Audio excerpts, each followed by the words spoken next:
వేదికపై ఆసీనులై ఉన్న ప్రిన్సిపాల్ గారికి, ట్రస్టు నిర్వాహకులకు, భావి భారతదేశానికి ఆశాదీపాలైన విద్యార్థులకు, ఈ కార్యక్రమానికి విచ్చేసిన మీ అందరికీ ముసలాడు మైకి పట్టుకుంటే అసలు వాడు అసలే బ్రెయిన్ ఎటరు. మర్యాదగా నా మాట విని ఇక్కడ నుంచి ఎస్కేప్ అయిపోతాం. వచ్చాయి నువ్వు ఎస్కేప్ అవ్వచ్చు. నా చదువు కోసం స్కాలర్షిప్ ఇస్తారు కదా. రే నీకు ఇచ్చే 500 కోసం 50,000 ఖర్చు పెట్టి మీటింగ్ పెట్టారా? ఇదంత అవసరం అంటావా చెప్పు మావా.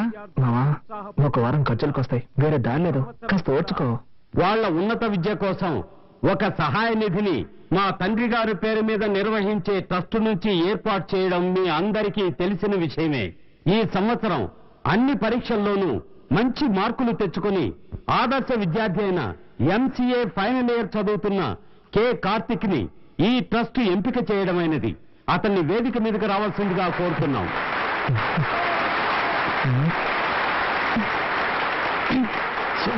ఎవరిగా కూర్చోండి చూడు. చెప్తాను చూడు. నమస్కారం సార్. నమస్కారం.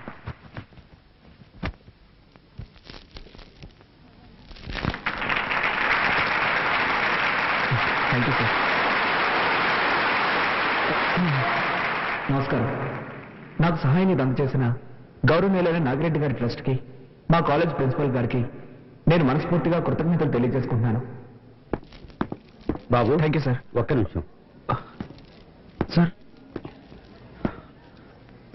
ఈ శుభ సందర్భంలో ఈ అబ్బాయి గురించి ఓ అద్భుతమైన విషయాన్ని మీకు తెలియజేయాలని ఆశపడుతున్నాను. ఈ కార్తీక్ ఓ ఆదర్శ విద్యార్థి మాత్రమే కాదు, ఆయన ఒక మంచి భర్త అనే విషయాన్ని కూడా మీకు నేను తెలియజేసుకుంటున్నాను.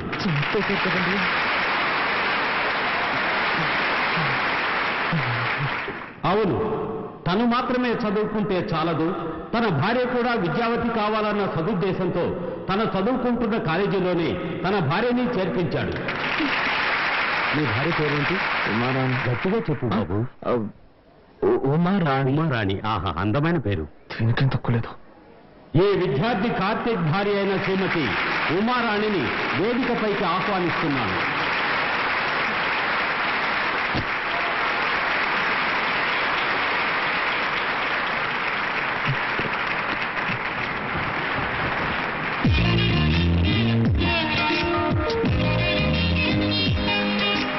సంసార జీవితం అనేది ప్రేమ అభిమానం కలగలిసిన ఒక తీయని జీవితం.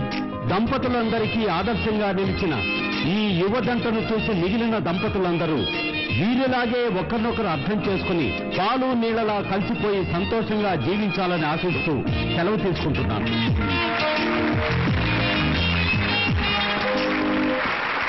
ఈ కార్యక్రమానికి జయప్రదం చేసినందుకు మీ అందరికీ నా ధన్యవాదాలు తెలియజేసుకుంటున్నాను.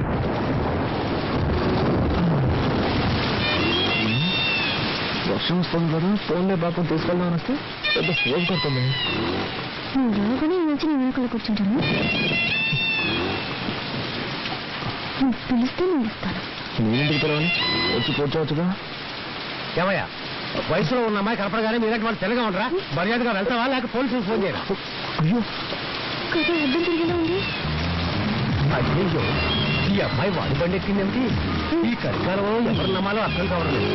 కర్మ లోకం పాడైపోయిందండి. అవునండి, దారుణాలు జరిగిపోతుంది. ఆ పెద్ద నన్ను తిరుగుతుంటే నీకు సంతోషంగా ఉంటుంది. అంతా నా కర్మ. అర్థమైన వాళ్ళ దగ్గర తిట్టుంటే నాకు వస్తుంది. ఇవన్నీ నా దగ్గర పెట్టుకోకు.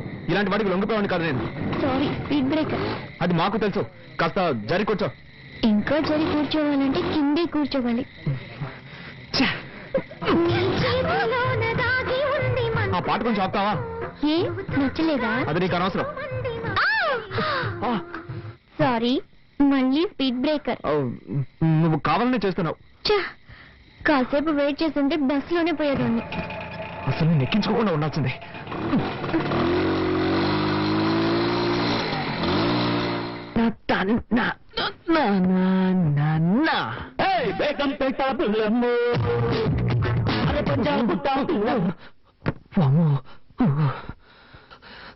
జరగకుండావన్నీ జరుగుతున్నాయి. శ్రీ ఆంజనేయం ప్రసన్నాంజనేయం, శ్రీ ఆంజనేయం ప్రసన్నాంజనేయం. స్వామి, టెన్షన్లో ఏదేదో అవుతున్నానే, తప్పుగా అనుకోకు.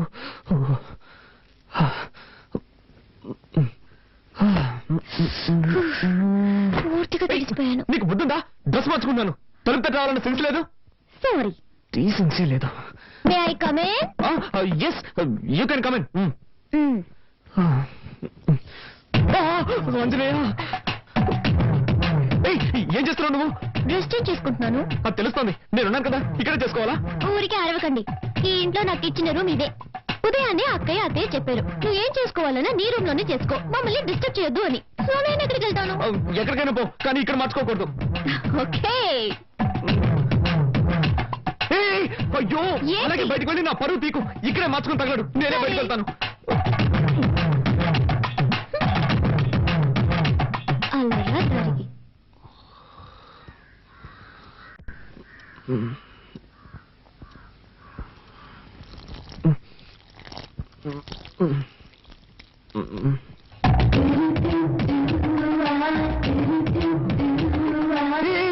ఏం చేస్తున్నావు నువ్వు?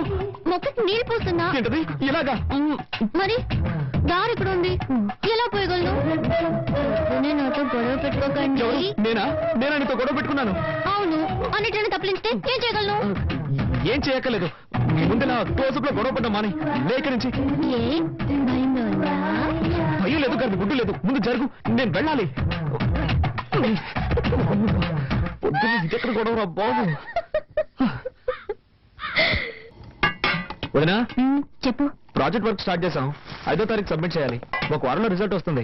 బెంగళూరులో ఎంఎన్సీకి అప్లై చేశాను, తప్పకుండా జాబ్ వస్తుంది. కార్తీక్, నువ్వేం చెప్తున్నావు నాకు అర్థం కావలేదు. నేనేం చేయాలో చెప్పు. నీకు అర్థం కాదని నాకు తెలుసు. ప్రాజెక్ట్ వర్క్ స్టార్ట్ చేస్తున్నావు, దానికి 5,000 రూపాయలు కావాలి. నువ్వే అరేంజ్ చేసేవాళ్ళు. నా దగ్గర డబ్బు ఎక్కడుంది? మీ కొరియర్ కంపెనీలో అడగొచ్చు కదా. అది నాకు తెలియదా అంటే? వాళ్ళు ఇవ్వలేదు కాబట్టి నీ దగ్గరకు వచ్చి అడుగుతున్నాను. 2 రోజుల్లో కట్టి తీరాలి, నిన్నే నమ్ముకున్నాను వదినా. మీ అర్జెన్సీకి నా దగ్గర డబ్బు లేదు. నేను చీటీ కడుతున్నాను, అది పాడుకోవాలంటే ఇంకా 2 నెలలు పడుతుంది. అక్కయ్య, కావాలంటే నేను ఇస్తాను. హలో, నీ డబ్బుతో ప్రాజెక్ట్ వర్క్ ప్రారంభించి పాస్ అవ్వాల్సిన అవసరం నాకు లేదు. కార్తీక్, అవసరానికి తప్పేమి లేదు, తీసుకో. సరే వదినా, నువ్వు చెప్తున్నావు కాబట్టి ఒప్పుకుంటున్నాను. తీసుకున్న డబ్బు 3 మాసాలు తిరిగి ఇచ్చేస్తాను, కానీ ఒక కండిషన్. బ్యాంక్ వడ్డీ 2%, అంతకు మించి నేను ఇవ్వలేను. దానికి ఒప్పుకుంటే నీ ఇవ్వను, లేదంటే వేరే చోట చూసుకుంటాను. ఏమంటావమ్మా? 2% వడ్డీ ఓకేనా? ఓకే ఓకే, నువ్వు చెప్తున్నావు కాబట్టి అడ్జస్ట్ చేసుకుంటాను. సరే, అయితే డబ్బు తెచ్చివు.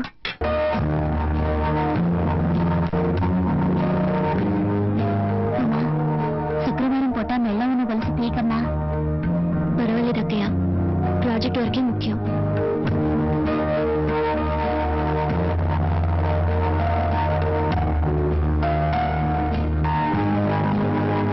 సార్, ఈ బండిలో రిపేర్ చేయడానికి ఏమీ మిగలేదు సార్, అన్నీ పోయాయి. అయితే బండి మార్చండి, లేదా నన్ను మార్చేయండి.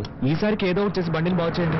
సరే, నా నైపుణ్యాన్నంతా దీని మీద చూపించి రిపేర్ చేసి ఇవ్వడానికి ప్రయత్నిస్తాను. మీ అదృష్టం బాగుంటే వచ్చి తీసుకెళ్ళండి సార్. వెళ్ళండి సార్. అబ్బబ్బబ్బా.